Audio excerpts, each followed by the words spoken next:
So I'm back again with another video, and in this video I'm just going to quickly demo how to install Selenium within Eclipse. So I'm going to start off by creating a new Java project, and within this Java project I'm going to create a new Java class, and in this class I'm just going to write a new main method.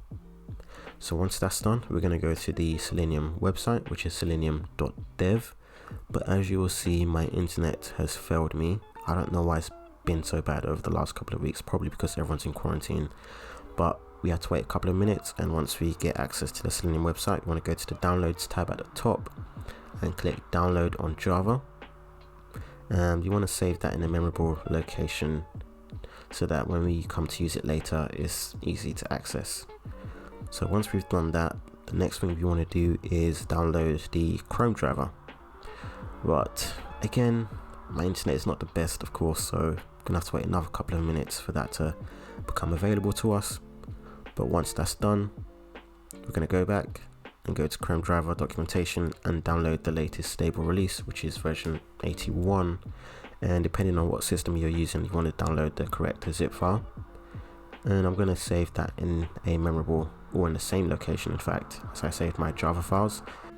So once we're back in Selenium, we want to write system.setProperty, and this will just allow us to set an argument definition. The key would be webdriver.chrome.driver, and then the value is the file path of wherever you have saved your Chrome driver. So I know on Mac, an easy way to find the file path is just by running the program in terminal, as I've done here. I'm just going to copy that and paste that within the speech marks there. And then the next thing you want to do is initialize the WebDriver by writing WebDriver driver equals new Chrome driver. As you can see, there's an error, and that's because we haven't imported our Java files. So what we want to do is go to the location where we saved our Java files that we downloaded, and just double click that, as well as the ones in the library folder as well. And once we've done that, we should be able to import Chrome driver there as well as WebDriver there. So driver.get allows us to navigate to a web page that we've written within the parentheses. In this case, I'm just going to choose the BBC News website. And just to add a little bit of tidiness, I'm going to maximize the window as it opens and just leave it open for another 3 seconds so that we can actually see the website open, and then we'll quit, which will close the browser for us.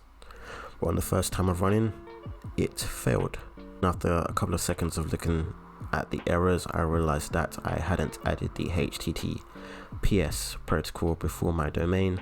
So once I had done that and run the application again, we can see we can get to the BBC News website. And yeah, that's how you install Selenium within Eclipse.